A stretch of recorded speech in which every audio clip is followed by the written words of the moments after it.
Si Maurice Kamto donne son mot d'ordre, ça sera suivi. Mais moi, je ne peux pas conseiller qu'il donne un mot d'ordre quand les autres ne sont pas arrangés.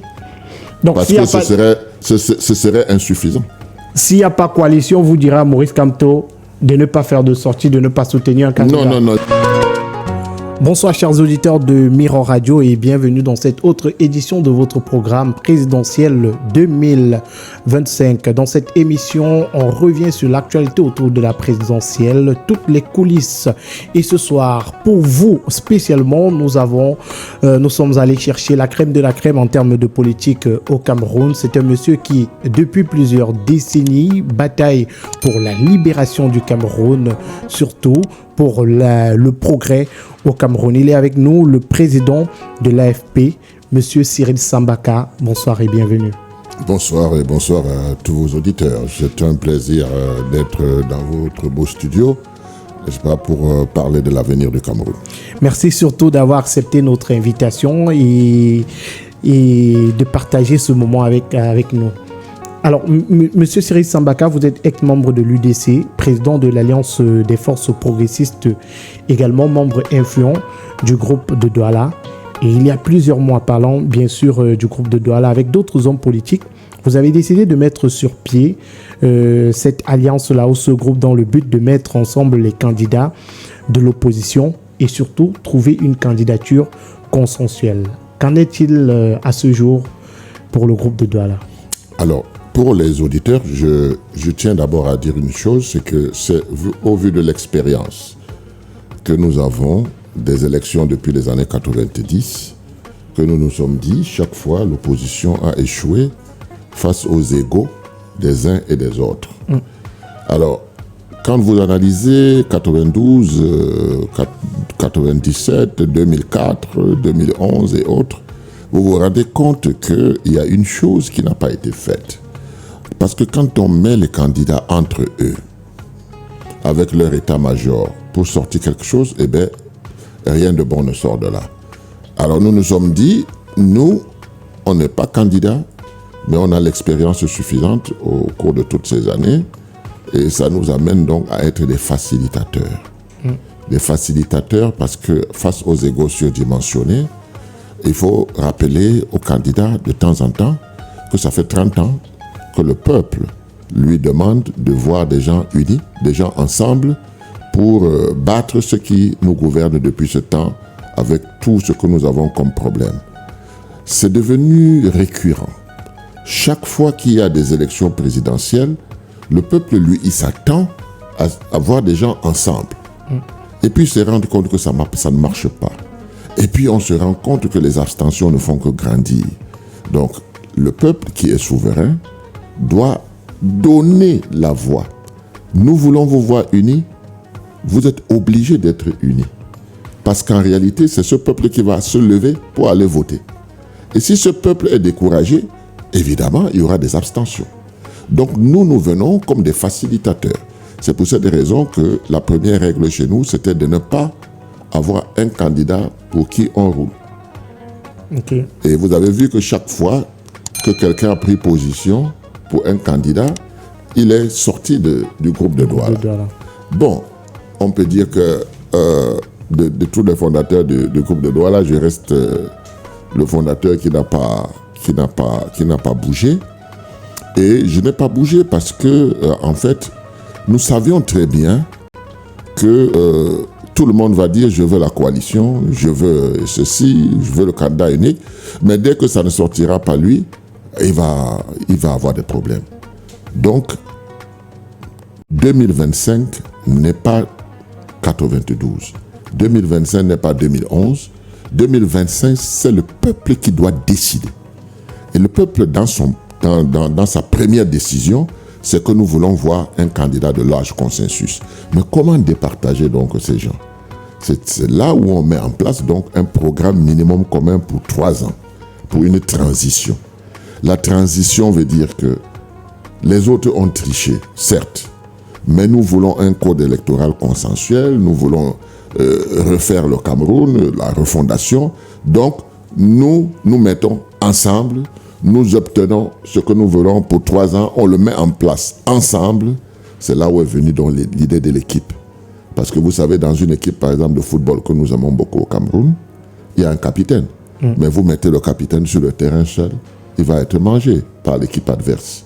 Donc, il faut une équipe, il faut une cohésion, il faut que chacun sache ce qu'il a à faire dans cette unité d'action.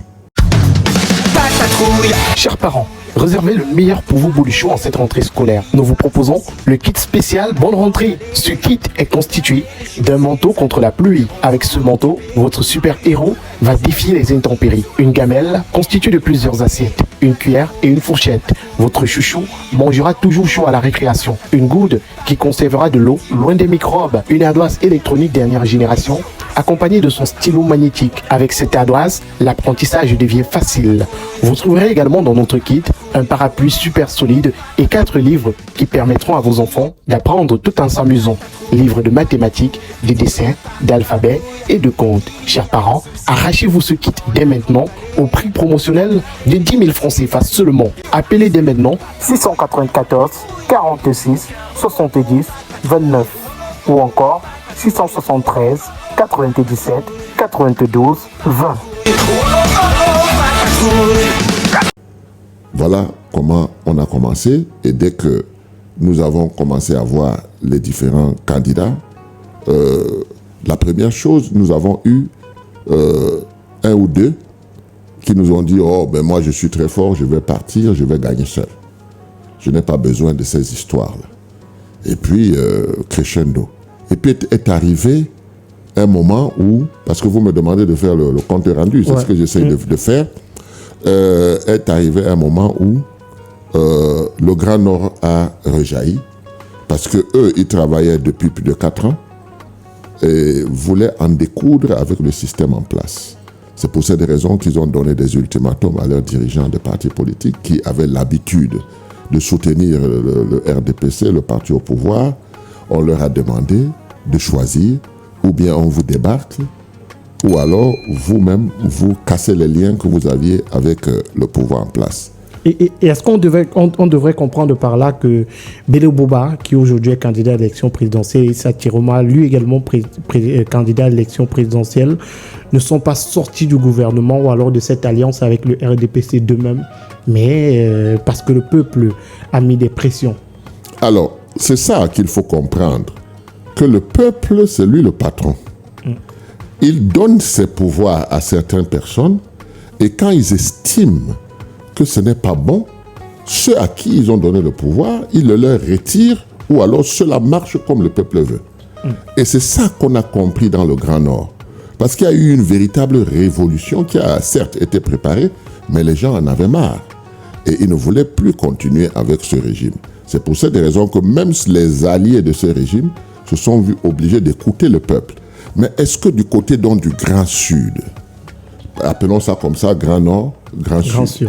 Alors, est-ce que du côté du Grand Sud, c'est la même chose? Est-ce que le peuple est écouté par les leaders du Grand Sud? On a l'impression que non. Parce que si le peuple était écouté, le peuple trancherait. Le peuple demande qu'on ait un candidat consensuel. Il n'y a pas de justificatif possible de dire que c'est impossible. Vous comprenez?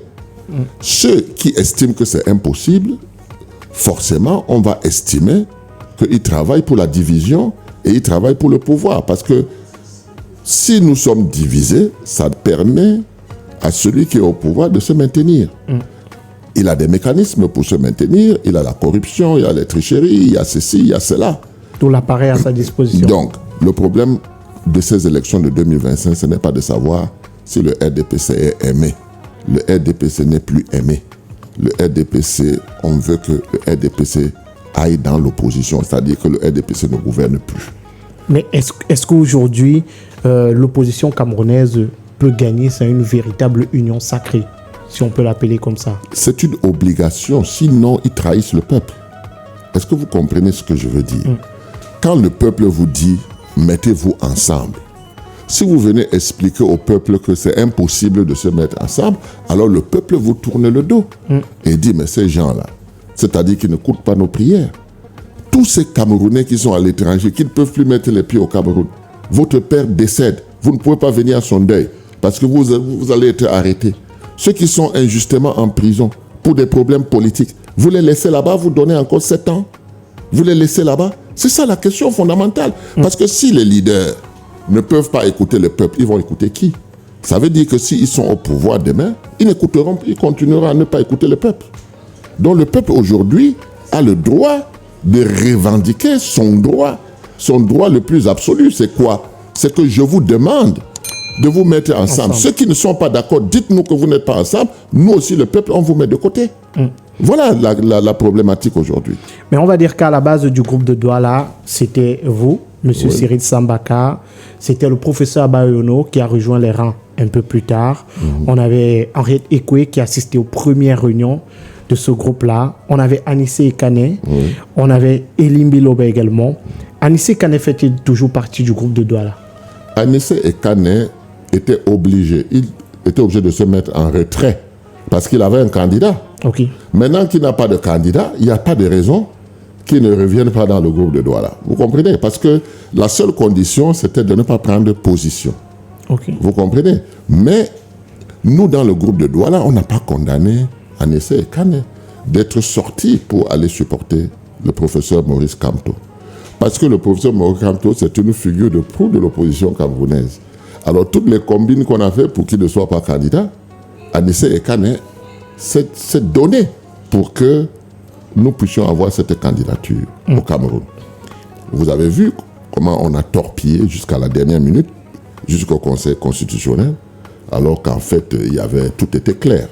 Anissé Ekane est le patron du Manidem, c'est connu de tout le monde, c'est connu de l'ECAM, c'est connu de l'AT, c'est connu de tout le monde, mais parce qu'il a donné un véhicule au professeur Maurice Kamto pour aller aux élections, il a été jeté en pâture par le gouvernement. Et le gouvernement n'a pas accepté cette candidature jusqu'au Conseil constitutionnel où j'étais. Et j'ai vu comment ça s'est passé. Il faut donc se dire que le groupe de Douala n'est pas là pour choisir un candidat. Mais il veut faciliter l'émergence d'un candidat consensuel. Néanmoins, on essaye d'avancer, on voit les choses, comment elles se passent. Mais moi, je peux vous garantir qu'avec les autres groupes, comme celui du Grand Nord et tout ça là... Celui de Fumban aussi qui est... Non, le groupe de Fumban, il ne faut pas confondre. Le groupe de Fumban a pris le projet du groupe de Douala. Et a voulu donc régler les problèmes entre les candidats et leurs états-majors. Ce qui est très très difficile parce que depuis 1992, ça n'a jamais marché. C'est pour ça qu'il y a eu des facilitateurs qu'on appelle le groupe de Douala. C'est pour ça qu'il y a eu des facilitateurs qu'on appelle le groupe du Grand Nord. Des gens qui n'ont rien à voir avec... Voilà, les gens qui ne sont pas des candidats. Mais qui ont une expérience de la politique au Cameroun et des élections.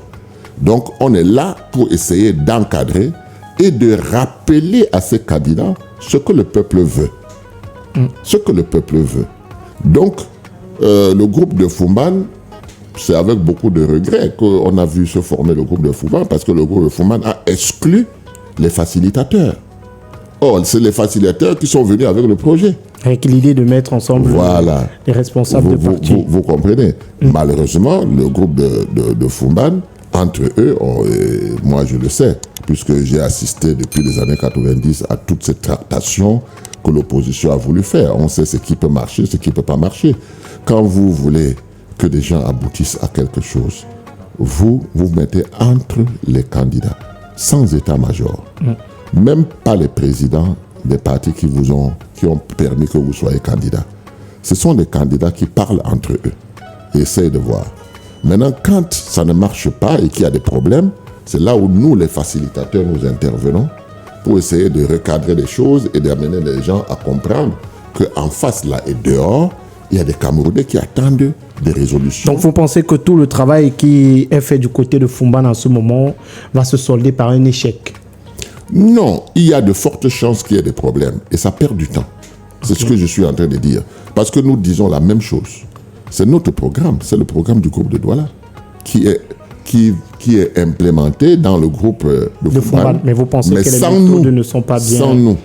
Parce que là, ils n'ont pas de facilitateurs. Et ils ont commis une erreur, c'est qu'ils ne se sont pas enfermés entre les candidats, mais il y a eu des états-majors. Chacun venait avec 2-3 personnes, et vous voyez dans ce brouhaha, et tout ça là, c'est difficile. Parce que même quand vous, le candidat, vous pouvez céder, celui qui vous accompagne n'est pas d'accord. Parce que pour lui, il a déjà fait tous ses plans qu'il sera ministre. Il va être ministre. Vous comprenez? Oui, c'est ça. Et vous avez parlé il y a un instant du rejet de la candidature de Maurice Kamto. On parlait de pluralité d'investiture par le Manidem. La candidature de Maurice Kamto a été rejetée. Et en face, il y avait Dieudonné Yebga qui lui également a déposé sa candidature au nom du Manidem. Est-ce que le groupe de Douala s'est rapproché de Dieudonné Yebga pour connaître ses réelles motivations? Déjà, si vous avez vu l'actualité, les choses se sont passées très rapidement. C'est-à-dire qu'à 30 minutes de la fermeture, qu'on a vu Yebga. On n'a pas vu Yebga avant. Parce que Yebga n'était plus dans le Manidem depuis. Vous comprenez? C'est depuis, je crois, 2017. 2017, oui. Je pense qu'il n'y était plus. Bon, et nous, 2017-2018. Et nous, on a travaillé constamment dans la permanence du Manidem. On ne l'a jamais vu là-bas. Vous comprenez? On a travaillé avec les autres membres du Manidem et autres. Donc, on ne l'a jamais vu là-bas. Et puis, souvent, quand on est dans des réunions avec Elekam et tout ça là, c'est le président Anissé Kane qui est là. Donc, nous savons depuis que Yebga n'est plus au Manidem. Mais est-ce que dès le moment où il a déposé sa candidature, vous avez essayé dans le groupe de Douala de vous rapprocher de lui? Vous êtes certainement très proche d'Anissé Kane. Est-ce que lui également, il a fait cette démarche-là de se rapprocher de son frère, de son ancien camarade de parti pour savoir c'est quoi le véritable problème, quelles sont ses motivations? Que ce soit M. Yebga ou M. Anissé Kane, ce sont des gens que j'ai fréquentés. C'est des gens avec qui je m'entends très bien. J'aurais pu poser la question à M. Yebga, mais d'abord, il n'était pas joignable. Et puis, de deux, ce qui était fait était déjà fait. Donc, on était dans une autre situation, c'est-à-dire voir comment est-ce que Elekam, qui connaît bien qui représente le Manidem, allait rejeter, n'est-ce pas, la demande de M. Yebga, ce qui n'a pas été fait. Et quand on est arrivé au Conseil constitutionnel, le Conseil constitutionnel, lui, il a pris l'affaire sous l'angle de pluralité de candidature. Et le ministre de l'administration territoriale a déclaré que son site avait été piraté, etc., etc. Toute chose a dormi debout. Vous comprenez? Donc, voilà. Je l'ai entendu encore dire l'autre jour que quand vous creusez votre trou, il vous observe.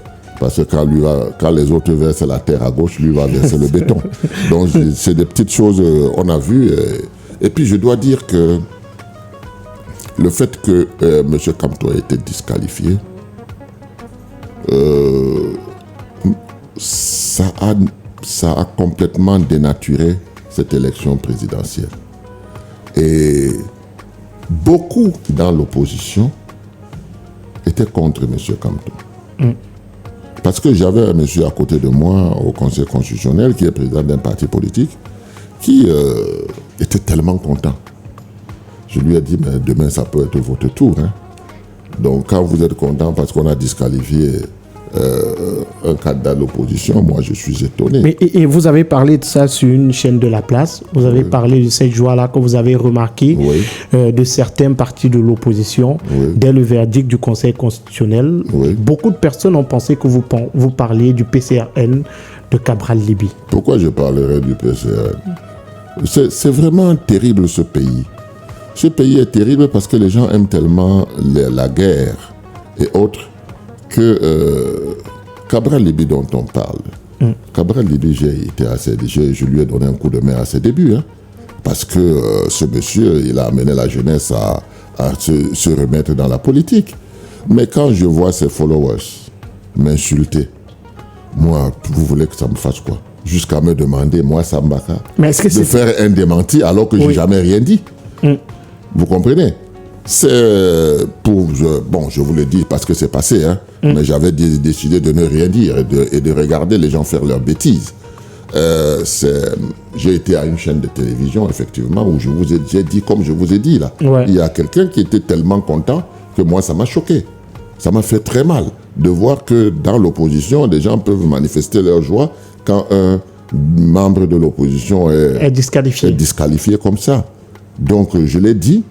Et puis, il y a, je crois, je peux citer son nom, M. Njoya Moussa, qui a sorti un post en disant que M. Sambaka n'est pas un homme courageux, etc., au lieu de dire que c'est le PCRN qui a jubilé, il préfère se taire. Mais bon Dieu, écoutez, si on veut gouverner le Cameroun, on ne réagit pas comme ça.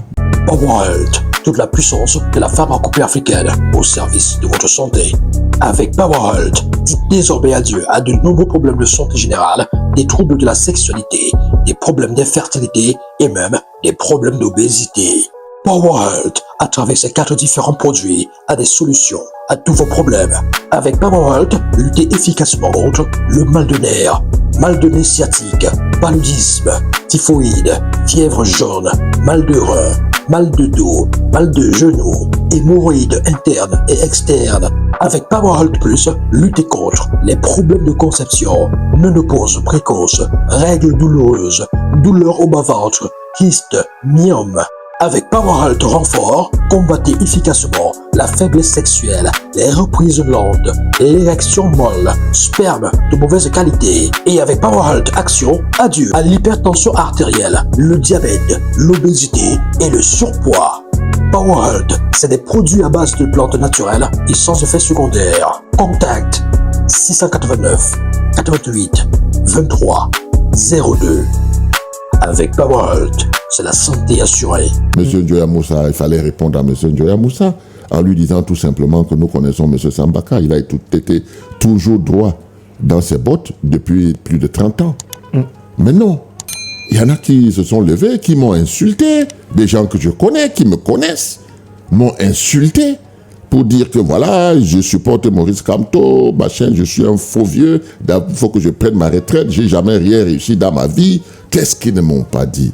Mais vous savez, un homme comme moi, quand je vois ce que j'ai déjà fait bénévolement pour ce pays, qu'est-ce que j'ai déjà fait pour l'opposition, et ma droiture, ce n'est pas ces enfants-là qui vont venir me faire bouger dans les lignes dont je ne réponds pas. Je me dis tout simplement que ils doivent commencer plutôt à bien circonscrire les choses. Parce qu'en politique, une erreur parfois est fatale. Vous vous attaquez à quelqu'un qui ne vous a rien fait. Vous vous discréditez. C'est ça que les jeunes en politique doivent comprendre. Parce que la politique, c'est le sens de ce que vous dites. Hein, c'est être cohérent, hein, être droit et ne pas regretter, ne pas dire n'importe quoi. Et moi, Sambaka, ce n'est pas aujourd'hui que je vais commencer à dire n'importe quoi. Donc, ce que j'ai dit est vrai. Mais il ne s'agissait pas du PCRN. Je préfère même ne pas répondre à cette question. Okay. Si le PCRN se sent impliqué dedans, c'est son problème. Ce n'est pas celui de Sambaka. Moi, la personne dont je parlais, effectivement, ce n'était pas le PCRN. Mais puisque le PCRN a estimé que je parlais d'eux, alors ils n'ont qu'à aller se faire voir. C'est tout. C'est tout ce que moi je peux dire. Mais moi, Sambaka, je ne veux pas faire des démentis pour un truc qui n'a pas existé. Vous comprenez? C'est eux qui doivent me demander des excuses. Des excuses. Hein? Si on est honnête envers soi, c'est eux qui doivent me demander des excuses. Ce n'est pas à moi de me justifier. Je me justifiais pourquoi? Quand moi je faisais la politique, ils n'étaient pas encore nés. Hein? Ils ne savaient même pas qu'ils allaient faire la politique un jour. Ben, moi, je suis en train de m'organiser pour prendre ma retraite politique, bon Dieu. Et je pense que les jeunes, aujourd'hui, ne doivent pas faire la politique dans ce sens-là. Ce n'est pas les injures. Nous sommes tous des Camerounais.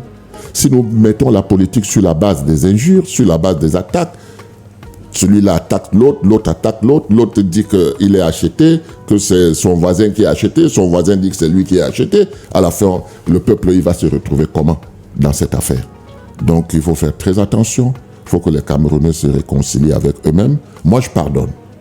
Moi, je pardonne parce que ce sont des choses qui se sont dites pour me blesser. Mais moi, je ne suis pas candidat. Parce que si vous vous attaquez à Sambaka, Sambaka n'est pas candidat, il n'est que facilitateur.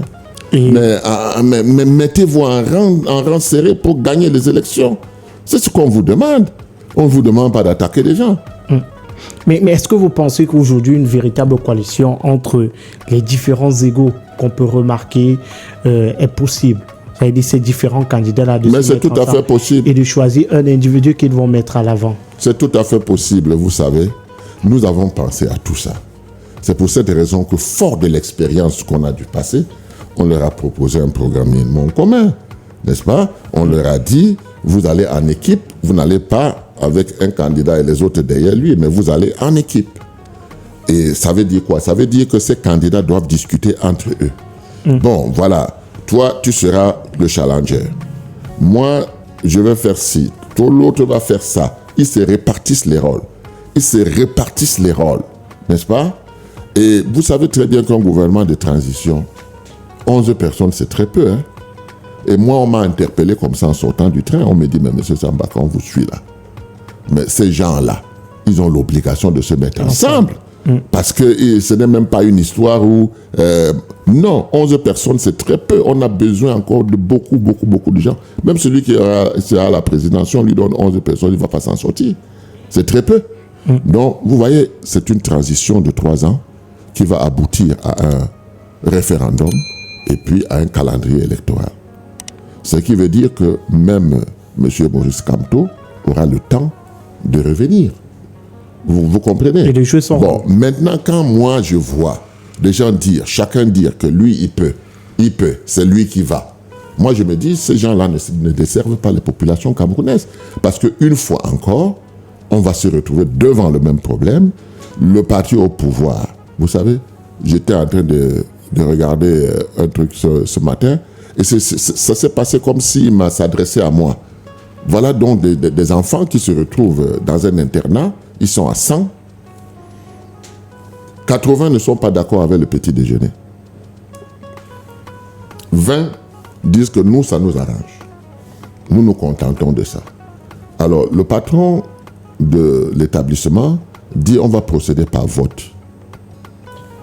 Et quand il procède par vote, les 20% restent dans les 20%, le deuxième à 18%, le troisième à 16%, le quatrième les quatrièmes ont 14%, et puis d'autres voix éparpillées. Finalement, qui a gagné? C'est le statu quo. C'est-à-dire que les 20% qui se contentaient de ce plat Petit déjeuner ont gagné sur les 80% qui n'étaient pas d'accord avec. Et c'est la même chose qui va arriver au Cameroun si on ne se prend pas vite. C'est la même chose. Alors que les 80% pouvaient se concerter, n'est-ce pas, et s'entendre sur le petit déjeuner qui arrangeait tout le monde. Et aller battre les 20%. Et battre les 20%. C'est la même chose. Mais on a quand même vu M. Sambaka, alors que Anissé Kane faisait encore partie du groupe de Douala, on l'a vu soutenir la candidature de Maurice Kamto. Et beaucoup de Camerounais se posent la question de savoir aujourd'hui, Maurice Kamto était-il le candidat du groupe de Douala? Maurice Kamto n'a jamais été le candidat du groupe de Douala. Je vais vous expliquer, parce que moi-même j'ai eu les explications d'Anissé Kane. Les tractations qui se faisaient étaient secrètes. Vous comprenez? Entre Maurice Kamto et Anissé Kane. Voilà, c'était secret. Donc, Anissé Kane m'informe pratiquement à la veille de la déclaration. Parce qu'il fallait que ce soit une déclaration qui vienne surprendre. Parce que si c'était su avant, ils allaient chercher, n'est-ce pas, à casser cela. Donc, ils le sortent le plus tard possible. Et aux explications d'Anissé Kane, je lui dis, mais au fait, tout le temps on discutait ici, je disais que toi tu peux investir quelqu'un. Et tout le temps on discutait, j'étais même le premier à dire que, mais est-ce que ces élections-là vont se faire sans Maurice Kamto? Est-ce qu'on ne va pas se moquer du Cameroun en disant que le deuxième des élections de 2018 n'est pas dans la course? Est-ce que les gens vont comprendre cela? Est-ce que les Africains vont comprendre cela? Est-ce que le monde va comprendre cela? Mais toi, tu étais dans les tractations, tu disais rien. Voilà, maintenant tu me dis ça, je ne peux pas t'en vouloir parce que en fait, ça enlève une certaine honte au Cameroun. Le fait que Maurice Kamto, tu le présentes, ça enlève cette honte-là. Mais, comme notre règlement, c'est que si un de nous choisit un candidat, il est écarté. Il se met en retrait. Donc, il se met en retrait. Il s'est mis en retrait sans problème. Vous comprenez? Et nous, on l'a compris et on était même contents. Parce que nous sommes des Camerounais, nous avons notre fierté. Vous ne pouvez pas dire que quelqu'un qui a été deuxième aux élections présidentielles on dit qu'il ne peut plus être candidat. Ça veut dire que ce n'est pas la démocratie. On ne peut pas laisser qu'on élimine les gens dans les urnes. Mais n'éliminez pas les gens avant les urnes. Nous sommes Camerounais, nous avons notre fierté. Vous êtes jeunes. Vous ne savez pas comment on nous respectait à l'étranger. C'était terrible. Ce pays était tellement respecté. Maintenant, on se moque de nous. Il faut le savoir et ce n'est pas bien. Peut-être que vous ne pouvez pas le comprendre mieux que nous parce que nous, on a vu nos heures de gloire. Quand vous parliez, vous êtes Camerounais, vous bombiez la poitrine, n'est-ce pas? Et c'était bien parce qu'on nous respectait partout. Maintenant, ce n'est plus le cas. C'est plus le cas. Vous voyez que la même chose se passer au Cameroun, vous verrez dans un autre pays africain, ça ne sera pas accepté. Mais ici, on va militariser toutes les rues, tous les carrefours et tout ça là, pour que le peuple ne puisse pas. C'est dans ce pays. Nous avons commencé la révolution en 90. On mettait les gens en prison. C'était 3 mois, 6 mois. Maintenant, c'est 7 ans, 5 ans, etc., etc. Vous croyez que avec ça, vous les jeunes qui arrivez aujourd'hui, vous allez penser que la vie d'un État, c'est ça, c'est-à-dire la police, la gendarmerie, la répression. Non, c'est pas ça. On doit aspirer à meilleure chose. Donc, il faut changer ce système. Le système changer de paradigme, et c'est ça que les candidats doivent comprendre. Qu'ils prennent leur programme, tous ont des beaux programmes, qu'ils nous mettent ça dans des tiroirs, qu'ils mettent sur la table le programme minimum commun, et quand tout sera bien, dans 3 ans, chacun va dérouler son programme, et puis le pays va avancer. Il y a des choses sur lesquelles ils sont tous d'accord, c'est ça le minimum. Et on vous a vu, M. Sambaka, très proche de Maurice Kamto au Palais des Congrès lors de ce contentieux-là. Est-ce que vous particulièrement pensez qu'il était le candidat fort de l'opposition, celui qui pouvait renverser, bouleverser les tendances? Moi, j'étais convaincu que seul il ne pouvait pas. J'étais convaincu que seul il ne pouvait pas. Pourquoi? Parce qu'il n'y avait pas un lien de solidarité entre les formations politiques de l'opposition et les candidats de l'opposition. On les a vus se piétiner. J'ai même lancé un appel pour que la hache de guerre puisse être enterrée entre les candidats de l'opposition. Vous avez vu qu'aujourd'hui, que Maurice Kamto n'est plus candidat, ça n'a pas arrêté. La hache de guerre s'est déversée vers le nord. Suivez bien les réseaux sociaux. Ça s'est déversé vers le nord. Ça veut dire que les Camerounais, au lieu de penser à leur pays, pensent à eux, se plaisent dans des jeux dangereux qui ne peuvent pas réconcilier les Camerounais, qui ne peuvent que les diviser. Alors, est-ce qu'ils le font exprès ou bien ils le font sans le savoir parce que empreints d'animosité dans leur façon de faire? Moi, je ne sais pas. Mais c'est eux-mêmes qui doivent s'interroger. C'est pour ça que chaque Camerounais doit se poser la question de savoir en quoi il est Camerounais. Mais est-ce que ce n'est pas une stratégie utilisée par certains leaders pour fractionner encore plus l'opposition camerounaise, ou même les leaders des partis d'opposition pour discréditer une autre opposition? C'est possible, mais ce n'est pas profitable pour le Cameroun. C'est pour ça que les populations, le peuple camerounais doit savoir faire le choix, doit savoir distinguer ceux qui pensent à leur bonheur et ceux qui pensent à leur ego personnel. Bon, maintenant, vous ne pouvez pas me prouver que le parti au pouvoir n'est pas dans cela. Il peut être dans cela. Parce qu'il y a des gens qui peuvent aller aux élections parce qu'ils veulent devenir ministres. Le parti qui est au pouvoir, dès que tout le monde de l'opposition a raté les élections, évidemment, on va tendre la main à certains et on va voir des gens devenir ministres là-dedans. Et il sera tard parce que les élections sont passées. Et vous pensez à qui lorsque vous dites ça? Je pense à tous ceux qui ne pensent pas à l'union, que l'union est possible. Parce qu'on leur a donné toutes les facilités pour qu'elle soit possible. Nous nous sommes même sacrifiés pour être à leur service, pour que cela puisse être possible. Donc si ce n'est pas possible demain, il faudra répondre au peuple camerounais et leur dire pourquoi ça n'a pas été possible, alors qu'il y a eu toutes les facilitations, alors qu'il y a eu toute la demande populaire pour que les gens se mettent ensemble.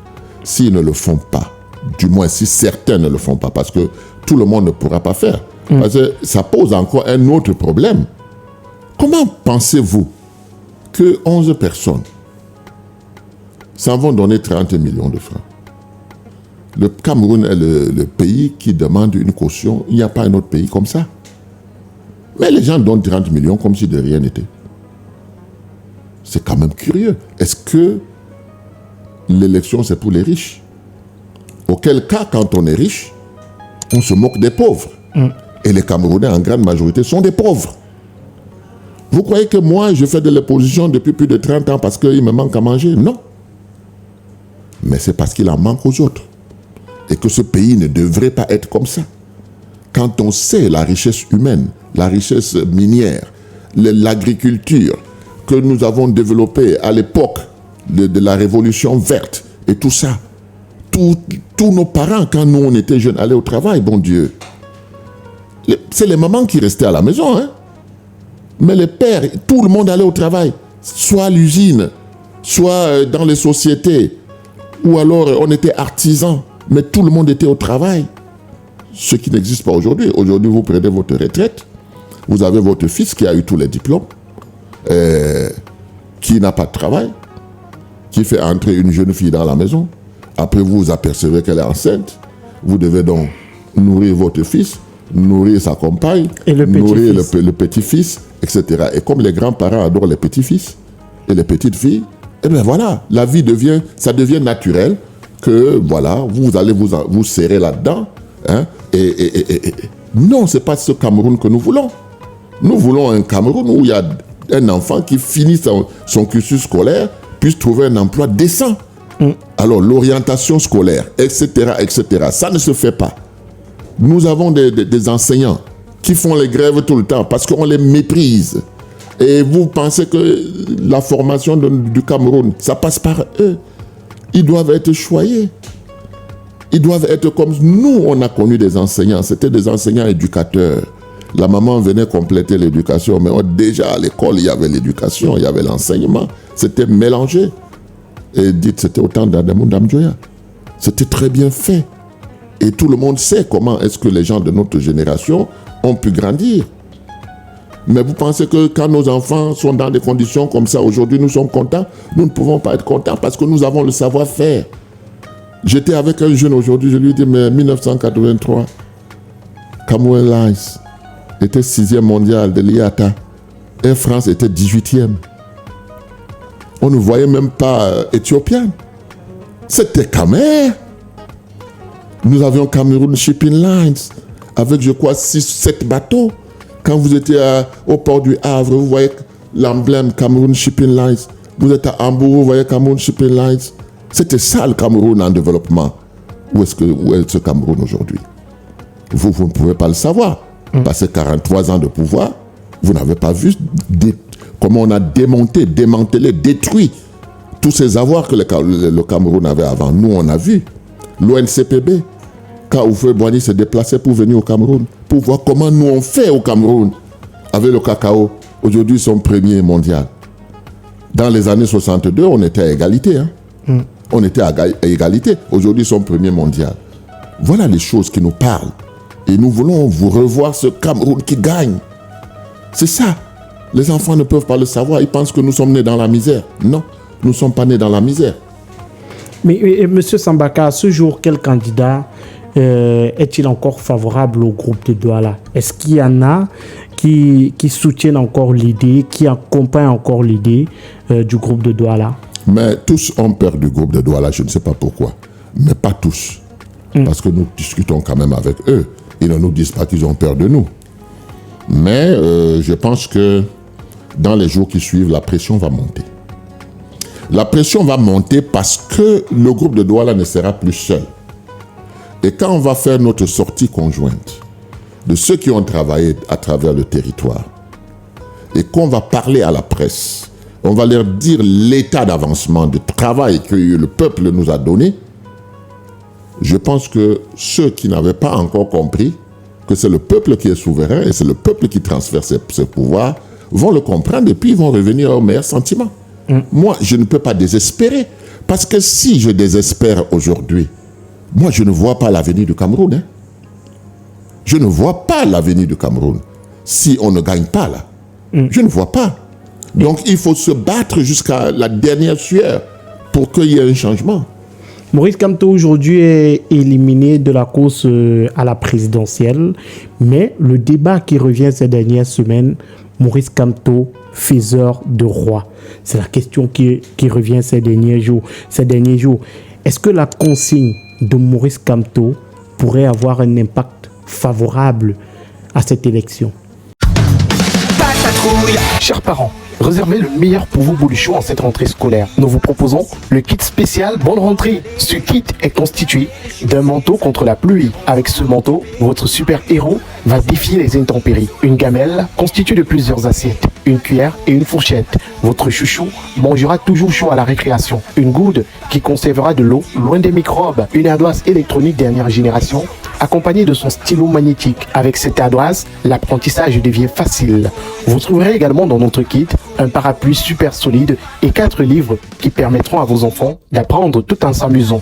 Livres de mathématiques, de dessins, d'alphabet et de comptes. Chers parents, arrachez-vous ce kit dès maintenant au prix promotionnel de 10 000 francs CFA seulement.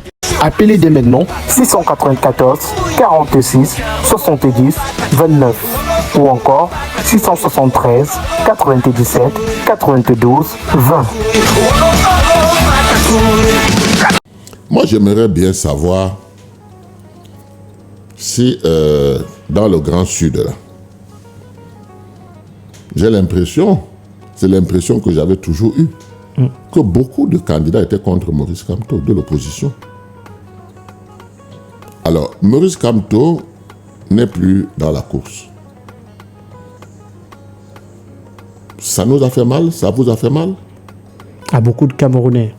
Aux Camerounais, est-ce que ça a fait mal aux candidats ou bien ils se sont dit voilà un d'éliminé? Vous avez vu les candidats joyeux. Alors, vous voyez donc, quand je pense à tout cela, je me dis, nous ne demandons pas trop. Laissons Maurice Kamto digérer ce qu'il vient de recevoir. Je suis convaincu qu'il sera obligé de dire quelque chose. Mais cette chose ne peut se dire, d'après moi, que si on sent que, bon, vous qui êtes restés, vous êtes en train de vous entendre. Vous comprenez?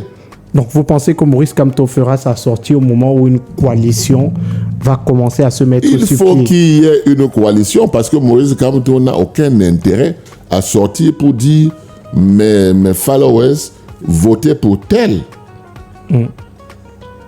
Mais Maurice Kamto sera peut-être à l'aise de dire, bon, ben voilà une équipe qui s'est formée, ne restez pas les bras croisés, allez voter, nous sommes préparés pour les élections, on a une masse critique, allons-y pour voter. Mais il faut d'abord qu'il y ait quelque chose qui montre que ceux qui sont donc restés dans la course ont au moins le souci de ce pays, de ce que le peuple veut. C'est le peuple qui veut. Quand le peuple veut, c'est Dieu qui veut. Mais si vous vous mettez en travers de la volonté du peuple, vous savez que vous êtes contre le peuple. Et le peuple en tirera les conséquences. Nous travaillons pour qu'on n'en arrive pas là. Et ceux qui vont se mettre en marche et ceux qui vont se mettre ensemble, nous allons supporter ceux qui vont se mettre ensemble. Nous allons les supporter. Et nous allons demander aux Camerounais, nous allons même négocier. Vous avec Maurice Kamto, le groupe de Douala? Non, pourquoi vous mélangez les choses? Je suis en train de dire nous, le groupe de Douala. Le groupe de Douala, ok. Nous travaillons avec le groupe du Grand Nord. Nous travaillons avec d'autres groupes, avec des syndicats qui pensent que c'est la bonne voie. C'est pour ça que j'ai dit que nous allons faire une sortie. Dès que nous aurons traversé la ligne que nous nous sommes fixés, nous allons faire une sortie pour informer le peuple de ce qui se passe et comment nous voyons les choses. Si à la fin, il faut qu'on donne une consigne de vote, nous la donnerons. Nous la donnerons parce que ce serait le dernier espoir. Parce que le bon espoir, c'est que les gens se mettent ensemble. Mais si les gens refusent de se mettre ensemble, le peu qui se mettront ensemble, eh bien, nous allons peser les choses. Mais est-ce que le groupe de Douala a discuté avec Maurice Kamto depuis sa mise à l'écart de l'élection présidentielle? Depuis sa disqualification. J'ai refusé d'aller voir Maurice Kamto parce que je me suis mis à sa place. Vous avez tout préparé et on vous fait ce genre de choses. il faut avoir un peu de civilité et puis donner le temps à quelqu'un, n'est-ce pas, de réfléchir, un temps de réflexion. Parce que logiquement, même s'il savait, lui, Maurice Kamto, qu'on essayait d'empêcher par tous les moyens sa candidature, il n'aurait pas imaginé que les gens iraient jusque-là. Il n'aurait pas imaginé que les gens iraient jusque-là. Et quand vous parlez comme ça, on vous dit que vous êtes pour Maurice Kamto. Moi, je suis pour le Cameroun. Je suis pour ce que le peuple veut. Le peuple n'a jamais dit que nous voulons 1000 candidats. Le peuple a toujours dit mettez-vous ensemble. Et moi, je suis dans la logique de ce que le peuple dit. Mettez-vous ensemble. C'est pour ça que je dis que si, malgré le fait que Maurice Kamto a été éliminé, si les autres montrent une dynamique d'unité, mais nous allons reprendre notre bâton pour aller négocier, afin que l'électorat de Maurice Kamto puisse agir. Vous comprenez? Mais si vous-même, vous êtes un candidat, et que d'habitude, vous avez des rapports conflictuels avec les autres, quand on vous élimine, les autres, ils doivent normalement hésiter pour venir vous voir. Ils vont commencer à écrire, il faut que Maurice Kamto, faiseur de roi, etc., etc. On vous a dit qu'on lui a demandé d'être roi et qu'il a refusé d'être roi. Mais Maurice Kamto, faiseur de roi, etc., etc. Moi, je pense que c'est pas ça qui est important. Ce qui est important, c'est de montrer à Maurice Kamto qu'on t'a éliminé. Mais nous, on a quand même pu bâtir quelque chose. Viens nous en soutien pour qu'on enlève ce que tu voulais enlever. Et si cela est déjà fait, s'il y a une véritable coalition, s'il y a une vraie mise ensemble des partis d'opposition, est-ce que Maurice Kamto aura à ce moment-là le destin de l'opposition camerounaise? Non, comment avoir le destin? Nous vous disons qu'une transition, c'est fait pour qu'on remette tout à plat et que chacun ait ses chances. Je dis pour l'élection d'octobre prochain, est-ce que sa sortie pourra avoir un véritable impact pour battre le parti au pouvoir? C'est parce que vous ne savez pas le travail que le MRC a fait. Le MRC, ils sont focus, inamovibles. C'est-à-dire que vraiment, c'est pour ça que certains disaient que mais ça dépasse même une église. Si Maurice Kamto donne son mot d'ordre, ça sera suivi. Mais moi, je ne peux pas conseiller qu'il donne un mot d'ordre quand les autres ne sont pas arrangés. Donc, parce que ce serait insuffisant. S'il n'y a pas coalition, vous direz à Maurice Kamto de ne pas faire de sortie, de ne pas soutenir un candidat. Non, je n'ai pas de conseil à lui donner. Peut-être dans une discussion, vous lui direz... Moi, c'est à vous que je m'adresse. Je me dis, vous me posez une question, il faut que je vous dise en toute franchise, parce que moi, je n'ai jamais la langue dans la poche. Je vous dis que moi, si j'étais à la place de Maurice Kamto, peut-être que je serais tombé là au Conseil constitutionnel. Parce qu'on s'attendait à tout sauf à ça. Même si les gens le disaient. Mais on croyait que le droit allait être dit. C'est la politique qui a été dite là-bas. Donc, à partir de ce moment-là, il faut le laisser réfléchir. Je pense que lui-même sait ce qu'il a à faire. Probablement, avant que la campagne ne commence, il faudra qu'il prenne une décision. S'il ne prend pas une décision, à ce moment-là, nous irons le voir pour que on lui dise que vraiment le peuple souffre. Et on se souvient de ce visuel-là qui a normalement énormément été relayé sur les réseaux sociaux dès la disqualification de Maurice Kamto, où on pouvait le voir avec Issa Thiro Mabakari et Bello Bouba Maïgari. Est-ce que cette union-là n'est pas suffisante pour renverser le parti au pouvoir, puisqu'aujourd'hui c'est ça le véritable combat de l'opposition camerounaise, renverser le RDP? Moi j'ai l'impression que chaque candidat, même des 11 là, s'il y avait une transparence électorale, si vraiment les élections n'étaient pas biaisées, s'il n'y avait pas une charge de plomb qui pesait sur les élections au Cameroun, il y a beaucoup de candidats qui pouvaient battre le candidat du RDPC. Mais c'est ça le problème. Parce que quand vous irez dans votre bureau de vote et que vous allez vous rendre compte qu'on fait voter les morts et que le monsieur qui identifie les votants fait passer des gens voter avec des cartes qui ne leur appartiennent pas. Pendant ce temps, vous avez mis les scrutateurs devant les bulletins de leurs candidats. Ils ne voient même pas ce qui se passe là-bas. Le monsieur qui identifie dit allez voter. Vous prenez la carte de quelqu'un d'autre, vous allez voter, etc., etc. Toutes ces choses-là font en sorte que l'élection est biaisée. Sans oublier maintenant les achats de conscience. Des gens qui oublient qu'il s'agit de leur pays et qui acceptent qui 2000, qui 5000 francs pour voter un candidat. Ces inconscients, ça ne manque pas dans un pays. Et il y aura toujours des gens qui vont accepter cela. Mais la surveillance du vote par ceux qui pensent que le changement doit arriver fera en sorte que ça va diminuer.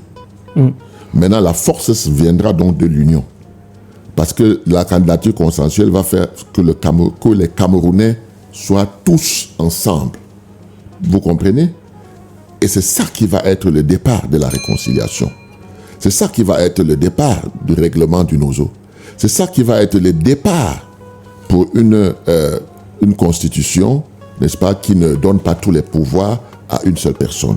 C'est tout ça, c'est cette symbiose-là qui va naître du fait que ces candidats qui ont une lourde charge, s'ils ne la comprennent pas, on va la leur expliquer.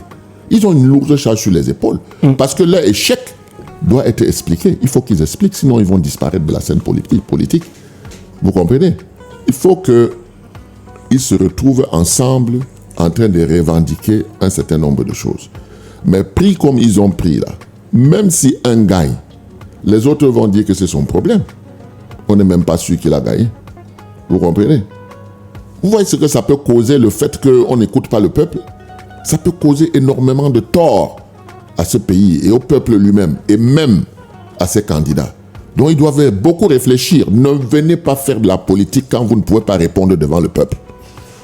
Ah non, ne venez pas. Parce que le peuple qui, lui, connaît sa misère au quotidien, ne va plus accepter n'importe quoi.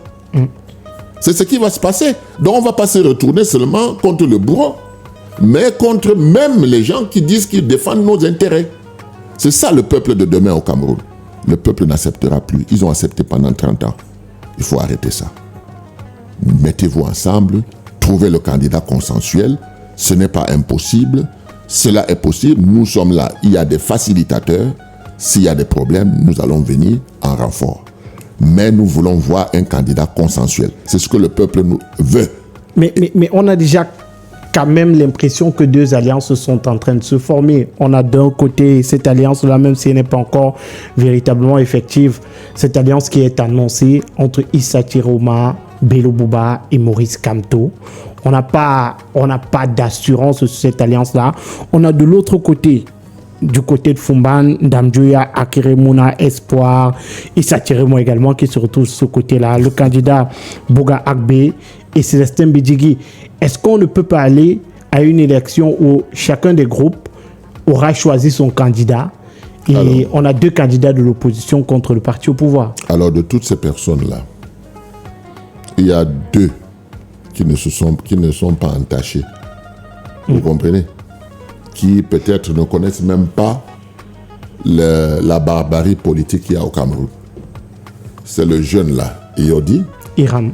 Et Bouga Abe. Vous comprenez? C'est des gens qui sont venus avec une bonne préparation de leur programmatique.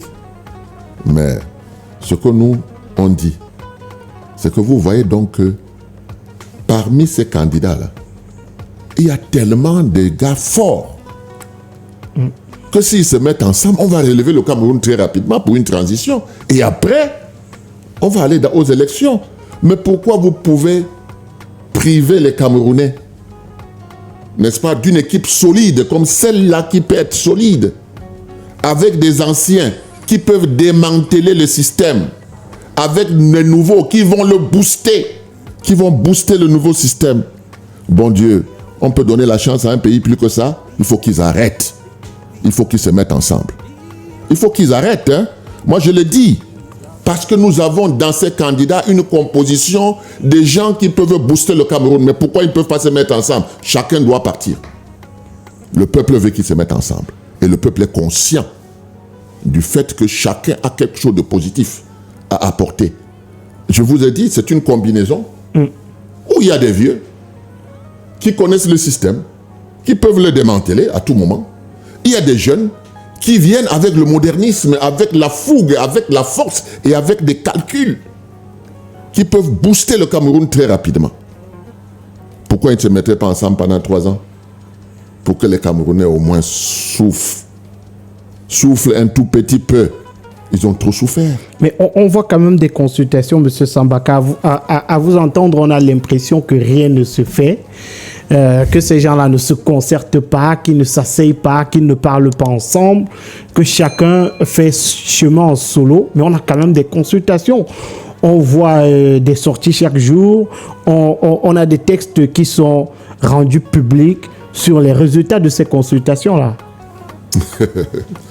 Permettez-moi de sourire un tout petit peu parce que c'est nous qui avons commencé cette affaire. Et nous continuons. C'est pour vous dire que moi j'ai des informations que vous n'aurez pas et que je ne vous donnerai pas. Mais j'ai bon espoir. Si je parle comme je parle, ce n'est pas parce que il n'y a pas de consultations qui se font, mais c'est parce que j'ai peur que ces consultations aillent dans le flop, que ça échoue. J'ai peur de l'échec. C'est pour cette raison que je parle comme ça. Et je dis que moi, j'aimerais donc que les gars m'expliquent pourquoi est-ce que un Agbé qu'on ne connaissait pas, mais qui sort quand ce monsieur parle, vous comprenez qu'il a réfléchi pour son pays. Quand le jeune Iodi parle, vous comprenez qu'il a réfléchi pour son pays. Quand les autres, les anciens parlent, vous comprenez qu'ils connaissent leur pays. Pourquoi ils ne se mettraient donc pas ensemble pour au moins conduire une transition de 3 ans afin que le Cameroun se relève le plus vite possible?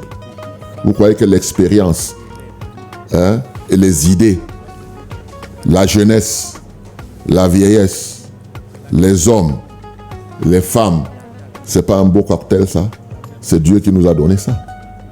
Il faut donc que ces gens-là se mettent ensemble comme le peuple veut pour booster le Cameroun. S'ils ne se mettent pas ensemble, c'est qu'il y a des gens là-dedans qui ne veulent pas que le pouvoir en place puisse partir, tout simplement. Et si la coalition, si la coalition échoue, ce serait pourquoi? La coalition n'échouera pas. Si la coalition échoue, oublions tous nos anciens leaders. Oublions-les. Cherchons des nouveaux leaders. Tout simplement. Oublions tous nos anciens leaders. Parce que si ça a échoué, c'est à cause d'eux. C'est à cause d'eux. Pourquoi vous pensez qu'un pays comme le Cameroun, dans la situation où nous sommes 30 ans, 43 ans au pouvoir, ça se voit dans le monde? Il faut arrêter ça.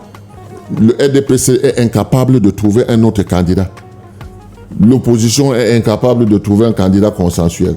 On est dans quel pays là? Et le peuple, où est-ce qu'on le met là? Vous pensez que le peuple là ne va pas s'émanciper? Le peuple va s'émanciper. Chacun a dans son cœur peut-être un candidat qu'il souhaiterait voir là-dedans. Mais enlevons ça de notre cœur et projetons ça dans 3 ans. Parce qu'eux tous vont travailler ensemble. Ils travailleront tous ensemble. Le Cameroun va commencer sa relève. On va mettre vous voyez, c'est un peu comme si on est dans une maison. Vous voyez les murs fissurés là. Et quand vous allez regarder, après 4 fois que vous avez mis le plâtre, ça se fissure toujours. Vous comprenez que la fondation est touchée. Et quand la fondation est touchée, qu'est-ce que vous faites? Vous bâtissez une nouvelle fondation. Vous ne continuez pas à replâtrer. Donc le Cameroun a besoin d'une nouvelle fondation. Il faut le faire ensemble. Ce n'est pas une personne qui va sortir en messie pour rebâtir le Cameroun. Non, avec cette constitution que nous avons, il va être flatté par les... Vous savez, il y a beaucoup qui restent là, ils disent... ils voient Paul Biya passer avec les chevaux, avec les motards, avec ceci. Ils se disent que demain, c'est moi qui serai là-dedans. Ils voient le palais de l'unité, il est colossal et tout. Non, dans tout ça, le peuple, qu'est-ce que vous en faites? Nous sommes là pour vous rappeler que c'est le peuple qui vous met là-bas et que vous avez des comptes à rendre au peuple. De l'autre côté, on a le RDPC qui se prépare également à cette élection présidentielle, élection d'octobre prochain. On remarque ces dernières semaines des consultations qui se font du côté du palais des Toudji. On a eu des évêques qui ont été reçus la semaine dernière. Une belle façon de préparer l'élection présidentielle, M. Sambaka. Ils l'ont toujours fait, sauf que les autres fois, c'est le RDPC qui le faisait. Cette fois-ci, les problèmes multiples qu'il y a entre eux font en sorte que on a pris la vedette sur le RDPC et c'est le secrétaire général de la présidence qui le fait. Bon, maintenant, vous savez, Nous sommes habitués à voir les gens défiler. Il y en a qui sont intéressés par l'argent. Ils se disent que bon, si on les reçoit, ils ont une seule voix. Ils ne peuvent pas contrôler les voix de leurs assujettis, ou bien si ce sont les chefs traditionnels, ils ont une seule voix. Ils n'ont pas plus d'une voix dans l'urne. PowerHealth, toute la puissance de la pharmacopée africaine au service de votre santé. Avec PowerHealth, dites désormais adieu à de nombreux problèmes de santé générale, des troubles de la sexualité, des problèmes d'infertilité et même des problèmes d'obésité. PowerHealth, à travers ses 4 différents produits, a des solutions à tous vos problèmes. Avec PowerHealth, luttez efficacement contre le mal de nerfs, mal de nez sciatique, paludisme, typhoïde, fièvre jaune, mal de rein, mal de dos, mal de genoux, hémorroïdes internes et externes. Avec PowerHealth Plus, luttez contre les problèmes de conception, ménopause précoce, règles douloureuses, douleurs au bas-ventre, kystes, myome. Avec PowerHealth Renfort, combattez efficacement la faiblesse sexuelle, les reprises lentes, l'érection molle, sperme de mauvaise qualité. Et avec PowerHealth Action, adieu à l'hypertension artérielle, le diabète, l'obésité et le surpoids. PowerHealth, c'est des produits à base de plantes naturelles et sans effet secondaire. Contact 689 88 23 02. Avec PowerHealth, c'est la santé assurée. Ils peuvent également donner des consignes. On sait que dans la chefferie, le chef est le guide suprême. Mais s'il donne des consignes, il faut qu'il soit capable de nourrir sa population, de les envoyer à l'école, de leur trouver du travail aussi. Ben sinon, ma foi, chacun est conscient qu'il va dans l'urne pour voter qui il veut. C'est pas le chef qui... Le chef vous donne des... Le temps là est passé. Parce qu'on a vu ce que nos chefs sont devenus. Des auxiliaires de l'administration. On a pitié d'eux. On les aime, mais on a pitié d'eux. Vous comprenez? Et il y a d'autres qui se rebellent. Il y a d'autres qui n'acceptent pas cette forfaiture. Ils sont là. On les voit. Et il y a d'autres qui se disent, bon, ben, tant qu'à aller prendre de l'argent. Parce que tous ces gens qui défilent au palais là ne rentrent pas comme ça. Ils partent avec une enveloppe. C'est connu. Donc, ce n'est pas ça qui peut influencer les populations qui veulent le changement. Non, ça ne peut pas influencer. Ce qui est grave, c'est que nous voyons dans un pouvoir usé, avec des problèmes à l'intérieur comme ce n'est pas permis, et en face une opposition qui n'est pas consciente que le moment est venu. Ah oui, parce que c'est ce qu'on peut dire. Parce que quand on voit toutes les capacités qu'ils ont quand même les militaires, ils ont les gendarmes, ils ont les policiers, ils ont les préfets, les sous-préfets. Qui appartiennent aux Camerounais, pas au pouvoir. C'est ce qu'on souhaiterait avoir. C'est pour ça qu'il faut faire refaire une autre constitution. Parce que si on refait une autre constitution, on doit tenir compte de tout ça. Que ça appartient à l'État du Cameroun, pas à des personnes ni à un parti. Mais si vous pensez que vous allez prendre la place de Paul Biya, c'est l'alternance. L'alternance ne veut pas dire qu'il y a le changement. Le statu quo, ça veut dire que c'est ceux qui sont au pouvoir qui restent. L'alternance, ça veut dire que quelqu'un de l'opposition peut prendre, mais ça ne change rien. Et l'alternative, ça veut dire qu'ensemble, nous allons bâtir un nouveau Cameroun. Alors, demandez aux Camerounais, vous voulez bâtir un nouveau Cameroun, oui ou non? Puisqu'il n'y a pas une possibilité de s'adresser directement aux Camerounais pour cela, ben ma foi, nous, on propose donc qu'il y ait une alternative crédible, bâtie, n'est-ce pas, sur une refondation, n'est-ce pas, du Cameroun. À ce moment-là, tous les Camerounais qui ont préparé des choses longtemps avant, les réformes et tout ça là, ils pourront mettre ça sur la table, la discuter et l'adopter. Nous ne connaissons pas notre histoire, nous ne connaissons rien. Les enfants grandissent comme ça, ils ne connaissent même pas les héros camerounais. Vous croyez qu'un pays peut fonctionner comme ça pendant combien de temps? On est en train d'abrutir notre jeunesse. Notre jeunesse ne connaît plus rien. Ce n'est pas une insulte. Mais c'est parce que nous, au moins, on a appris un peu. Malgré le fait que c'était la période des maquisards, machin, tout ça là. On a appris quand même de notre histoire. Mais les jeunes d'aujourd'hui ne connaissent pas notre histoire. On ne leur enseigne pas. Et comment vous voulez qu'il y en ait une identité? C'est tout ça qu'on doit discuter. Comment voulez-vous qu'un enfant qui naît en Guelmedouga, grandit en Guelmedouga, meurt en Guelmedouga, et vous allez lui parler du Cameroun, il sait que le Cameroun c'est quoi? Alors que si vous, dans un État refondé, vous savez que l'année prochaine, si je travaille bien, je vais aller en colonie de vacances à l'extrême nord. Quand je reviens de l'extrême nord, mais ma foi, je dis à mes camarades, nous, quand on était à l'extrême nord, voilà comment ils vivent là-bas, voilà. C'est comme ça qu'on fonde donc la fraternité et c'est comme ça qu'on fonde le patriotisme. Ce n'est pas sur des décrets, mais sur des actions. Parce que demain, le maire qui n'a pas l'internat, qui n'a pas le réfectoire pour accueillir les enfants qui viendront en colonie de vacances chez lui, les chefs traditionnels qui vont se mettre à disposition pour expliquer la tradition pour les enfants qui arrivent d'ailleurs. C'est comme ça on crée un sentiment camerounais. Et c'est ça qu'il faut faire.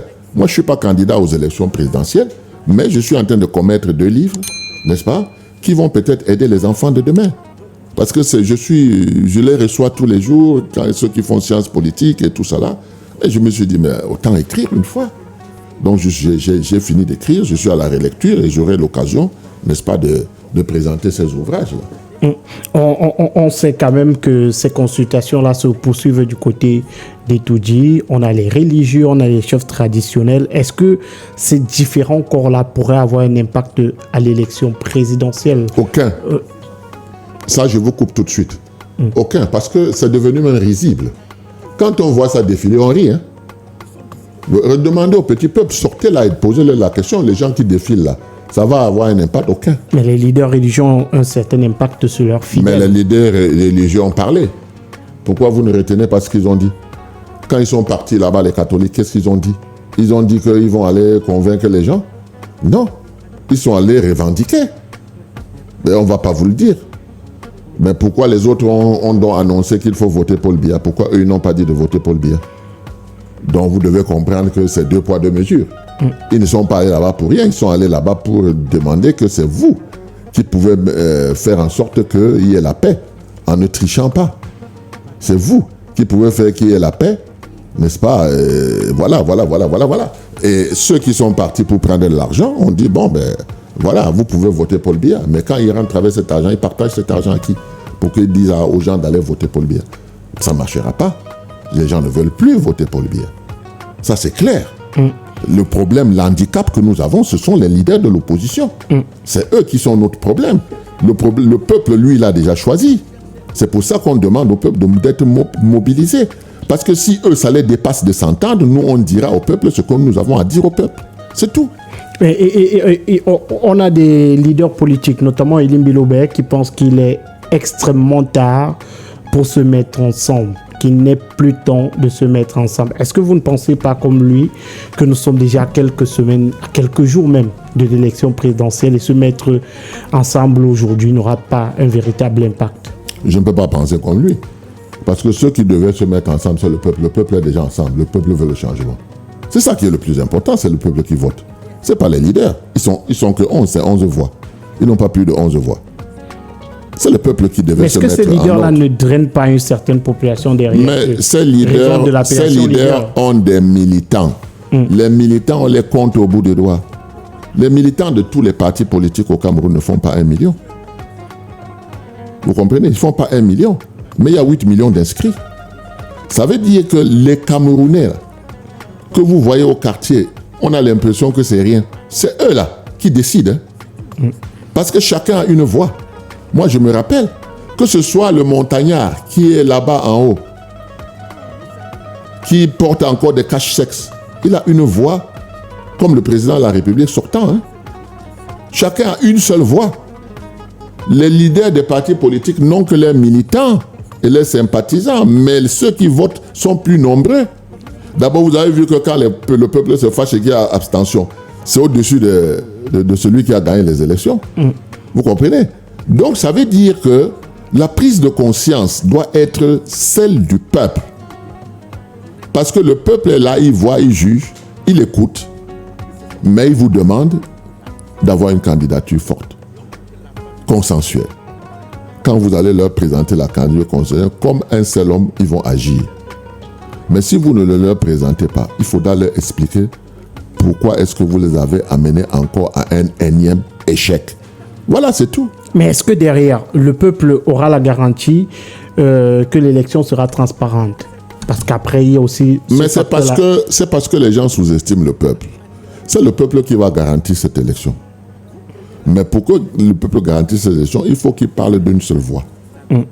C'est-à-dire qu'il ne soit pas divisé par les politiques. Parce que c'est eux qui vont surveiller, ils vont voter, ils vont contrôler. Vous comprenez? Le vote. Ils vont contrôler ce vote. Parce qu'ils veulent le changement. Parce qu'ils sont d'accord avec ce que les candidats leur ont présenté. Mais si c'est chacun reste dans son coin avec son candidat pour diviser les voix, eh bien ma foi, ce peuple ne contrôlera rien. On va bourrer encore les urnes et puis c'est tout. Mais imaginez un seul instant qu'il y a un candidat consensuel. Ce jour-là, beaucoup de gens ne vont pas rentrer sans avoir vu les résultats du bureau de vote. Vous pouvez être sûr. Mais si ce n'est que les militants qui vont contrôler ça, ils ne sont même pas capables de couvrir les bureaux de vote. Il faut le savoir. Il ne faut pas mentir, les Camerounais. Les Camerounais doivent être prêts à se donner ce jour-là en sacrifice pour aller contrôler les bureaux de vote. Parce que quand on va sortir dans la cour, on va voir que les candidats n'ont pas de scrutateurs.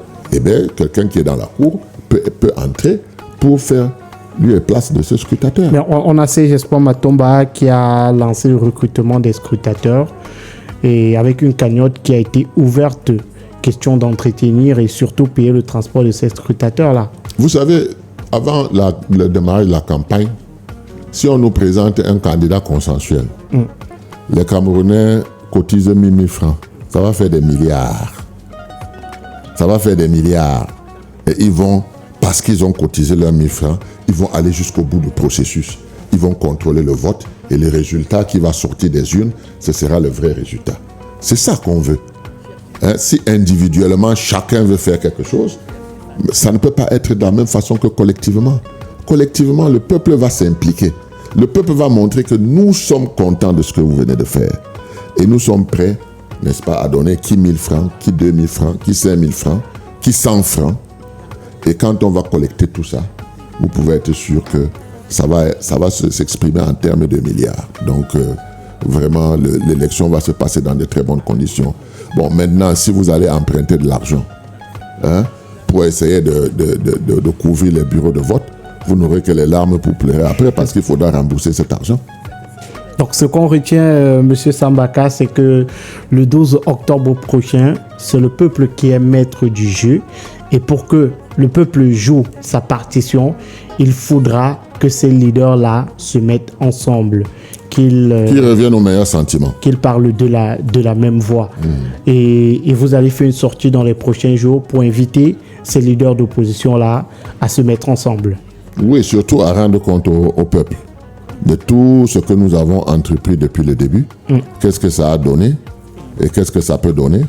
Et que si les leaders comprennent leurs souffrances, comprennent leurs desiderata, nous ne doutons pas que même avant la campagne électorale, que cette unité-là puisse se faire.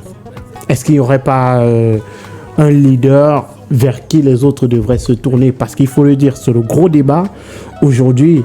Qui va être tête de liste? Qui sera suiveur? Qui sera l'individu qu'on va mettre en avant? Qui est le candidat de l'opposition? C'est eux qui vont décider. Vous savez, certains peuvent dire, pour être leader, pour être le capitaine, parce que moi je préfère parler du capitaine, parce que pour moi c'est une équipe qu'il faut. Pour être le capitaine, on peut dire, est-ce que tu es sérieusement implanté? Est-ce que tu as l'argent? Vous comprenez? Pour avoir déjà la base nécessaire. D'autres vont dire, il faut l'expérience. D'autres vont dire non, il faut la jeunesse. D'autres vont dire non, il faut une femme. Mais quand vous avez tout ça dans une équipe, qui est de capitaine n'est plus important. Mais comment le choix du capitaine se fera? Ça se fera entre eux. Parce que moi, j'ai vécu toutes ces élections-là. Quand vous voulez faire une coalition et que la coalition échoue, personne ne sort plus 5 francs. Et c'est là où le RDPC vient donc marcher sur vous. Et le RDPC est tellement habitué à ce schéma que si on ne change pas de paradigme, ils vont encore marcher sur nous. Vous comprenez?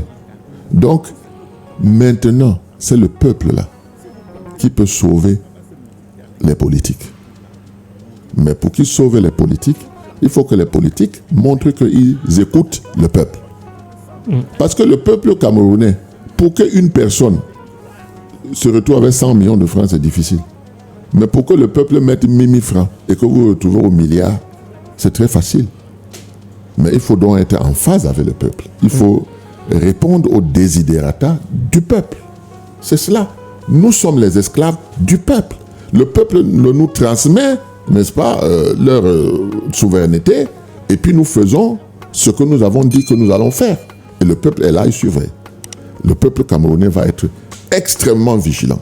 La chance que Paul Biya a eue, personne d'autre ne l'aura. Le peuple va être vigilant. Maintenant, surveiller, même le maire. Le maire ne pourra plus faire ce qu'il veut. Le député ne pourra plus faire ce qu'il veut. C'est de ce Cameroun dont on a besoin, parce que tous les Camerounais sont intelligents, chacun à son niveau. Il faut seulement qu'ils aient les yeux ouverts. Et que les gens qui sont venus en aventure dans la politique rentrent chez eux. Qu'ils aillent faire le commerce. On ne vend pas les Camerounais. On ne vend pas la conscience des Camerounais. Ceux qui veulent l'argent, qui quittent la politique, qu'ils aillent faire le commerce. C'est tout. Donc, rendez-vous le 12 octobre prochain. Merci, Président Cyril Sambaka, de nous avoir accordé cet entretien. Peut-être un dernier message au peuple camerounais qui nous écoute. Alors, moi, ce que je peux dire au peuple camerounais, c'est qu'il faut continuer à se mobiliser, continuer à se parler. Parce que c'est les brigades au quartier là qui se parlent entre eux, qui véhiculent des messages et qui disent qu'ils veulent voir une opposition forte. Ce sont ces mêmes-là qui vont demain se lever pour aller aider leurs candidats à contrôler le vote, à sanctionner. Donc, moi, je vous dis, vous avez fait votre part, vous avez manifesté et vous continuez à manifester votre volonté de changement. Aux hommes politiques, aux candidats, de vous écouter, laissez de côté le problème que vous avez le penchant pour tel ou tel autre candidat. Ensemble, ils sont plus forts que divisés. Donc, laissons de côté nos préférences, parce que nous allons les manifester 3 ans après, quand tout sera bien. Voilà ce que je peux dire au peuple et dire aux candidats, nous attendons que la volonté du peuple soit faite. Candidature consensuelle, c'est le message de Cyril Sambaka ce soir sur la radio. Merci à vous, chers auditeurs, de nous avoir suivis. Ne manquez pas la rediffusion de ce programme dimanche lorsqu'il sera 10h.